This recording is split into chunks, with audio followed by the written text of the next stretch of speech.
નમસ્કાર વિદ્યાર્થી મિત્રો, હું છું મનીષા કોકની અને મારી યુટ્યુબ ચેનલ પર આપનું હાર્દિક સ્વાગત છે.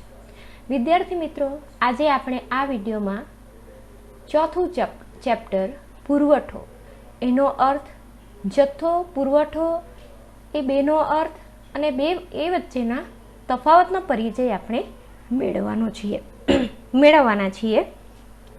મિત્રો, જે રીતે આપણે માંગના ચેપ્ટરમાં માંગનો પરિચય મેળવી ગયા તે પ્રમાણે પુરવઠામાં પણ પુરવઠાનો અર્થ, પુરવઠાનો નિયમ, પુરવઠાને અસર કરતા પરિબળો વગેરેની વિગતે આપણે સમજીશું. બજાર આધારિત અર્થતંત્રમાં માંગ અને પુરવઠાના પરિબળો વસ્તુની કિંમતનું નિર્ધારણ કરવામાં અગત્યનો ભાગ ભજવે છે. માટે માંગને સમજવા સાથે પુરવઠાને સમજવો જરૂરી છે.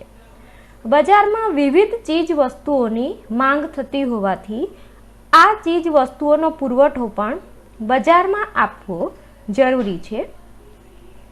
માંગની જેમ અર્થશાસ્ત્રમાં પુરવઠાનો ખ્યાલ અતિ મહત્વનો છે અને તેને પણ કિંમત અને સમયના સંદર્ભમાં જ હંમેશા રજૂ કરવામાં આવે છે.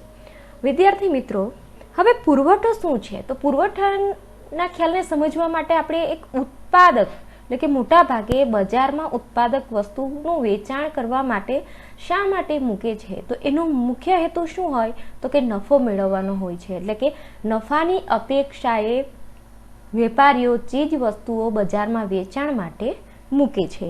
એનો મુખ્ય હેતુ થયો નફો મેળવવાનો. ઊંચી કિંમત હોય તો જ એને વધુ નફો મળે છે. તો અહીં આપણે એક ઉત્પાદકની રીતે આપણે વિચારીશું તો તમને પુરવઠાનો ખ્યાલ ઝડપથી સમજાશે. હવે આપણે આગળ જોઈએ, પુરવઠાના પર જઈએ. સામાન્ય રીતે ઉત્પાદન, પુરવઠો અને જથ્થા વચ્ચે આપણે કોઈ ભેદ જોતા નથી, પણ અર્થશાસ્ત્રીઓ ઉત્પાદન, જથ્થા અને પુરવઠા વચ્ચે ભેદ પાડે છે. એટલે કે અર્થશાસ્ત્રીઓ એને એક જ ગણતા નથી, પણ એનામાં સામાન્ય ભેદરેખા જોવા મળે છે. તો પહેલા આપણે જોઈએ કે ઉત્પાદન કોને કહેવાય. ઉત્પાદન એટલે ઉત્પાદકો દ્વારા ઉત્પાદિત થતા એકમોના સમૂહને ઉત્પાદન કહે છે. બીજી વ્યાખ્યા છે, ચોક્કસ સમયે ઉપલબ્ધ સાધનો દ્વારા ઉત્પાદકો ઉત્પાદિત વસ્તુઓના સમૂહને ઉત્પાદન કહે છે. એટલે કે ચોક્કસ સમયે ઉપલબ્ધ સાધનો દ્વારા ઉત્પાદકોએ ઉત્પાદિત કરેલી વસ્તુઓના સમૂહને ઉત્પાદન કહે છે. હવે જથ્થો એટલે શું? ઉત્પાદનનો એવો ભાગ જે પ્રવર્તમાન કિંમતે ઉત્પાદક વેચવા તૈયાર નથી તેને જથ્થો કહે છે. અને જથ્થાની બીજી વ્યાખ્યા છે, ઉત્પાદનનો જે ભાગ ઉત્પાદકો દ્વારા ગોદામમાં સંગ્રહી રાખવામાં આવ્યો હોય તેને જથ્થો કહે છે. અને ત્રીજી વ્યાખ્યા છે, જથ્થો એટલે વસ્તુના કુલ વેચાણક્ષમ એકમોનું પ્રમાણ. અહીં આપણે જોઈએ તો કે જથ્થો એ શું છે? આ ત્રણમાંથી તમને જે સરળ લાગે તે કોઈ પણ એક વ્યાખ્યા યાદ રાખવાની. એટલે જથ્થો એ શું છે? તો કે ઉત્પાદનનો એવો ભાગ જે પ્રવર્તમાન કિંમતે ઉત્પાદક વેચવા માટે તૈયાર નથી તે જથ્થો છે. બીજી રીતે કહીએ તો કે ઉત્પાદક દ્વારા ગોદામમાં સંગ્રહી રાખવામાં આવ્યો હોય, એટલે કે ઉત્પાદનનો જેટલો ભાગ સંગ્રહી રાખવામાં આવ્યો હોય તે જથ્થો છે. અને બીજી રીતે કહીએ તો જથ્થો એટલે વસ્તુના કુલ વેચાણક્ષમ એકમોનું પ્રમાણ. કુલ વેચાણક્ષમ એટલે વેચી શકાય તેવા, પણ ઉત્પાદક અહીં વેચાણ માટે મૂકવા તૈયાર નથી. એની પાસે વસ્તુનો ઉત્પાદનનો ભાગ ઉપલબ્ધ છે, તો એ જે પ્રમાણ છે તે જથ્થો છે. અને પુરવઠો એટલે ચોક્કસ સમયે ચોક્કસ કિંમતે ઉત્પાદકો કે વેપારીઓ ઉત્પાદનનો જેટલો ભાગ બજારમાં વેચવા માટે તૈયાર હોય તેને પુરવઠો કહે છે. એટલે કે અહીં આપણે જોઈએ તો કે ઉત્પાદન અલગ છે, જથ્થો અલગ છે અને પુરવઠો અલગ છે. એટલે કે ઉત્પાદન એ શું છે? તો કે ચોક્કસ સમયે ઉપલબ્ધ સાધનો દ્વારા ઉત્પાદકો જે ઉત્પાદિત વસ્તુઓના સમૂહને એટલે કે ઉત્પાદકો દ્વારા જે ઉત્પાદિત વસ્તુઓનો સમૂહ છે તેને ઉત્પાદન કહેવાય. જથ્થો એ શું છે તો કે ઉત્પાદનનો જેટલો ભાગ ઉત્પાદકો ગોદામમાં સંગ્રહી રાખે છે તે જથ્થો છે. જ્યારે ઉત્પાદનનો એવો ભાગ જેને ચોક્કસ સમયે ચોક્કસ કિંમતે ઉત્પાદકો કે વેપારીઓ બજારમાં વેચવા માટે તૈયાર હોય તો તે પુરવઠો છે. એટલે કે બધું જ ઉત્પાદન પુરવઠો નથી કે બધું જ ઉત્પાદન એ જથ્થો નથી. બરાબર. તો એ રીતે ઉત્પાદન, જથ્થો અને પુરવઠો એ એક જ બાબત નથી. એને આપણે ઉદાહરણની મદદથી સમજી લઈએ. દાખલા તરીકે મોટરસાયકલ બનાવતી એક કંપની એટલે કે હોન્ડા કંપની આપણે ધારી લઈએ છીએ કે હોન્ડા કંપની છે એ વર્ષ દરમિયાન 10,000 નંગ મોટરસાયકલનું ઉત્પાદન કર્યું છે. તેમાંથી 3,000 નંગ મોટરસાયકલ પ્રથમ 3 માસ દરમિયાન 65,000 રૂપિયાની કિંમતે બજારમાં વેચવા માટે લાવે તો 3,000 મોટરસાયકલ તેનો પુરવઠો કહેવાશે અને બાકીની 7,000 મોટરસાયકલ તેનો જથ્થો કહેવાશે. મિત્રો, અહીં ઉત્પાદન તો કે 10,000 નંગ એ કુલ ઉત્પાદન છે. મોટરસાયકલ બનાવતી હોન્ડા કંપની વર્ષ દરમિયાન 10,000 મોટરસાયકલનું ઉત્પાદન કરે છે. ત્યાર પછી ઉત્પાદનના અહીં 2 ભાગ થયા. તો કે પ્રથમ 3 માસ દરમિયાન 65,000 રૂપિયાની કિંમતે એટલે કે એક મોટરસાયકલની કિંમત 65,000 રૂપિયાની છે. એ પ્રમાણે હોન્ડા કંપની 3,000 મોટરસાયકલ નંગ એટલે કે 3,000 નંગ મોટરસાયકલ વેચાણ માટે મૂકે છે. તો આ 3,000 મોટરસાયકલ એનો પુરવઠો કહેવાશે અને બાકીની જે 7,000 મોટરસાયકલ છે તે પોતાના ગોદામમાં સંગ્રહી રાખે છે. એટલે કે વેચવા માટે મૂકતા નથી. તો તે એનો જથ્થો કહેવાશે. ત્યાર પછી પુરવઠાને આપણે વિગતે સમજવા માટે જે રીતે આપણે માંગને સમજેલા ઈચ્છા, શક્તિ અને તૈયારી હોવી જોઈએ તો માંગ બને છે એ જ પ્રમાણે અહીં આગળ એને આપણે ઉલટા ક્રમમાં યાદ રાખવાનું છે. તો કે પુરવઠામાં તૈયારી એટલે કે વેચવાની તૈયારી, વેચવાની શક્તિ અને વેચવાની ઈચ્છા. તો એ રીતે અહીં પુરવઠાના અર્થને સમજવા માટે એના 3 બાબતો આપણે સમજવી જરૂરી છે. પહેલું છે વેચવાની તૈયારી. વેચવાની તૈયારી એટલે વેપારીની પ્રવર્તમાન કિંમતે વસ્તુ વેચવાની તૈયારી હોય તો જ તેનો પુરવઠો છે તેમ કહેવાય. દાખલા તરીકે રાજકોટના તેલના વેપારી પાસે તેલના 500 ડબ્બા ઉપલબ્ધ છે પણ પ્રવર્તમાન કિંમતે તે માત્ર 300 જેટલા ડબ્બા જ વેચાણ માટે મૂકવા તૈયાર થાય છે. તો અહીં 500 ડબ્બા ભલે એની પાસે હોય પણ એમાંથી ફક્ત 300 ડબ્બા જે વેચવાની તૈયારી બતાવે છે માટે 300 ડબ્બાનો પુરવઠો છે એમ કહેવાય. એ જ પ્રમાણે બીજી બાબત છે વેચવાની શક્તિ. એટલે કે વેપારી જે વસ્તુ વેચવા માંગે છે તે વસ્તુનું પ્રમાણ તેની પાસે ઉપલબ્ધ હોવું જોઈએ. તો કે વેપારી પાસે તેલના ડબ્બા 500 જેટલા જ છે અને 1000 ડબ્બા વેચવાની ઈચ્છા ધરાવે છે કે વેચવા ઈચ્છે છે. તો અહીં આગળ વેપારી પાસે રહેલા જે 500 ડબ્બા છે તે જ એની શક્તિ ગણાય. કેમ તો કે એની પાસે 500 ડબ્બા જ ઉપલબ્ધ છે, બાકીના 1000 એ વેચી શકે નહીં. જો એને 1000 ડબ્બા વેચવા હોય તો એની પાસે 1000 ડબ્બા ઉપલબ્ધ હોવા જોઈએ. એટલે કે વસ્તુ વેચવાની શક્તિ એટલે કે જે વસ્તુ એ વેચવા માંગે છે તે વસ્તુનું પ્રમાણ વેપારી પાસે ઉપલબ્ધ હોવું જોઈએ. અને ત્રીજી બાબત છે વસ્તુ વેચવાની ઈચ્છા. એટલે કે વસ્તુ વેચવાની તૈયારી શક્તિ હોવા સાથે ઉત્પાદકની વસ્તુ વેચવાની ઈચ્છા પણ હોવી જોઈએ. એટલે કે પ્રવર્તમાન કિંમતે વેપારી વસ્તુ વેચવાની તૈયારી, શક્તિ અને ઈચ્છા ધરાવતો હોય તો જ પુરવઠો છે તેમ કહી શકાય. ત્યારબાદ પુરવઠો અને જથ્થા વચ્ચેનો તફાવત. મિત્રો, આપણે પુરવઠો શું છે અને જથ્થો શું છે એની વ્યાખ્યા જોઈ ગયા, એનું ઉદાહરણ પણ આપણે સમજી ગયા. હવે બંને વચ્ચે મહત્વનો તફાવત શું છે? તો કે પુરવઠો કોને કહેવાય? તો કે પ્રવર્તમાન કિંમતે ઉત્પાદકો ઉત્પાદનનો જેટલો ભાગ બજારમાં વેચવા તૈયાર હોય તે પુરવઠો છે. એટલે કે પહેલા તો બંનેમાં સામ્યતા શું છે અને શું જુદું પડે છે જ આપણે અહીં યાદ રાખવાનું છે.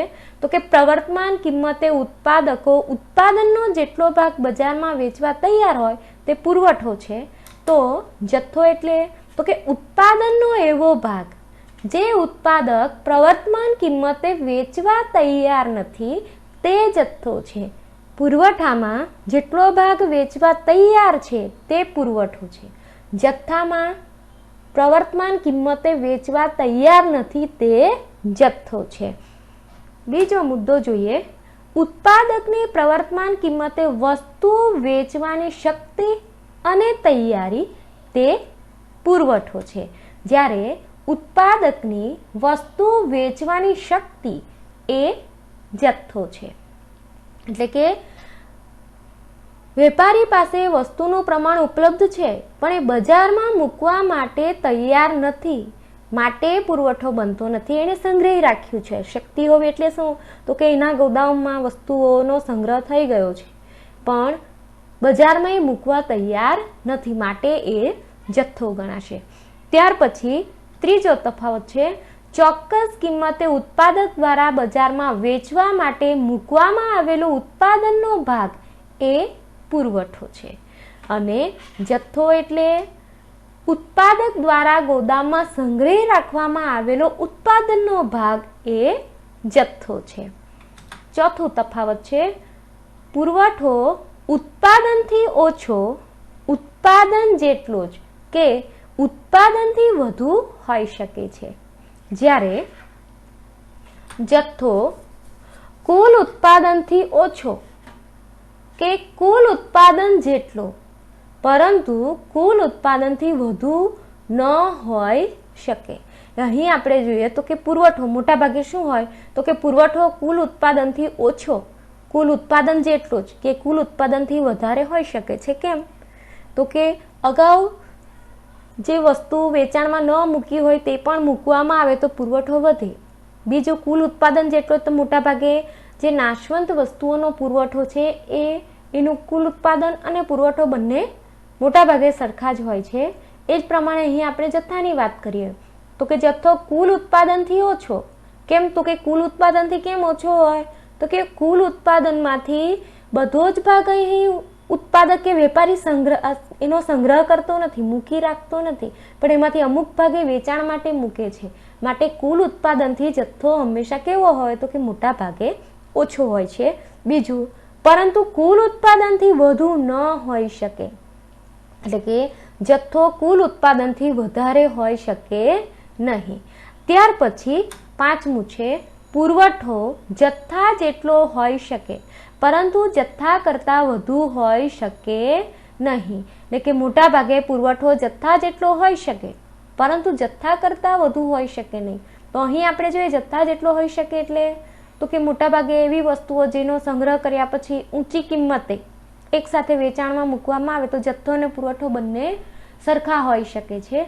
જ્યારે જથ્થો પુરવઠા જેટલો જ એનાથી વધારે હોઈ શકે પણ ઓછો હોઈ શકે નહીં. એટલે મોટા ભાગે જથ્થો એ પુરવઠા જેટલો જ કે એનાથી વધારે હોઈ શકે પણ ઓછો હોઈ શકતો નથી. એટલે કે ઉત્પાદકની જેમ કિંમત પોષાતી જાય, નફાની અપેક્ષા પ્રમાણે એ વેચાણ માટે વસ્તુ મૂકતો જાય છે. માટે મોટા ભાગે જથ્થો પુરવઠા જેટલો જ એનાથી વધારે પણ ઓછો હોઈ શકતો નથી.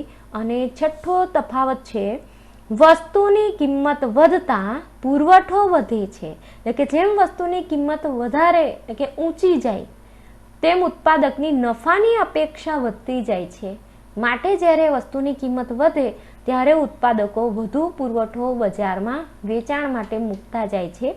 માટે વસ્તુની કિંમત વધે ત્યારે પુરવઠો પણ વધે છે. જ્યારે વસ્તુની કિંમત વધતા જથ્થો ઘટે છે.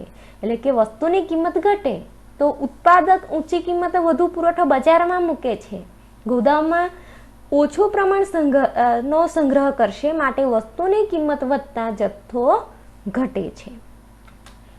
પછી નવા મુદ્દા પર જઈએ, વ્યક્તિગત પુરવઠો અને બજાર પુરવઠો. જે રીતે આપણે વ્યક્તિગત માંગ અને બજાર માંગ જોઈ ગયેલા, વ્યક્તિગત એટલે કોઈ એક, જ્યારે બજાર પુરવઠો એટલે એમાં કુલ પ્રમાણ, એને આપણે એ રીતે આપણે એને યાદ રાખશું. તો કે વ્યક્તિગત પુરવઠો એટલે કોઈ એક ઉત્પાદક કે વેપારી દ્વારા ચોક્કસ સમયગાળામાં જુદી જુદી કિંમતે બજારમાં વેચવા માટે મૂકવામાં આવતા ચીજ વસ્તુના પુરવઠાને વ્યક્તિગત પુરવઠો કહે છે. એટલે કે કોઈ એક ઉત્પાદક એટલે કે વ્યક્તિગત પુરવઠો એ શું દર્શાવે છે? તો કે કોઈ એક ઉત્પાદક કે પેઢી બજારમાં વેચાણ માટે મૂકેલા પુરવઠાનું પ્રમાણ દર્શાવે છે. અહીં આપણે જોઈએ તો કે અહીંયા જુદી જુદી કિંમત આપી છે. આપણી વ્યાખ્યામાં શું જોઈ ગયા? તો કે જુદી જુદી કિંમતે. તો અહીંયા 10 રૂપિયા, 20 રૂપિયા, 30 રૂપિયા, 40 રૂપિયા અને 50 રૂપિયા જુદી જુદી કિંમત છે. અને વ્યક્તિગત પુરવઠો તો કે એ ઉત્પાદક એ અને ઉત્પાદક બી. તો અહીંયા બે ઉત્પાદકો છે અને બંને ઉત્પાદકો જુદી જુદી કિંમતે જુદો જુદો પુરવઠો વેચાણ માટે મૂકે છે. તો એ વ્યક્તિનો પુરવઠો થયો અને આ બી વ્યક્તિનો પુરવઠો ગણી શકાય. એટલે કે 10 રૂપિયાની કિંમતે ઉત્પાદક એ 100 કિલોગ્રામ જેટલી વસ્તુ વેચાણમાં મૂકે છે. 20 રૂપિયાની કિંમતે 200 કિલોગ્રામ, 30 રૂપિયાની કિંમતે 300 કિલોગ્રામ. એ જ પ્રમાણે બી ઉત્પાદક 10 રૂપિયાની કિંમતે 50 કિલોગ્રામ, 20 રૂપિયાની કિંમતે 100 કિલોગ્રામ, 30 રૂપિયાની કિંમતે 150 કિલોગ્રામ જેટલો પુરવઠો વેચાણ માટે મૂકે છે. એટલે કે જે ઉત્પાદકને પોષાતી હોય તે કિંમતે ઉત્પાદક પોતાની રીતે બજારમાં વસ્તુ વેચાણ માટે મૂકતો જાય છે. ત્યાર પછી આપણે જોઈએ બજાર પુરવઠો. કોઈ ચોક્કસ સમયે ચોક્કસ કિંમતે અનેક ઉત્પાદકો, અહીં એક નહીં પણ અનેક, બધા જ ઉત્પાદકોનો સમાવેશ આમાં થઈ જાય.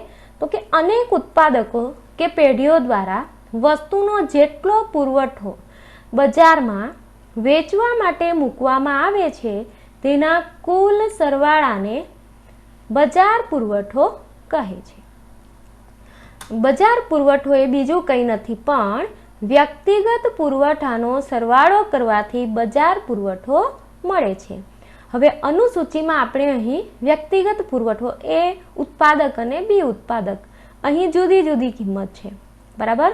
હવે આપણે બજાર પુરવઠાને સમજવું હોય ચોક્કસ કિંમતે, દાખલા તરીકે 10 રૂપિયાની કિંમત છે તો કે 10 રૂપિયાની કિંમતે બજાર પુરવઠો કેટલો? તો કે 150 કિલોગ્રામ.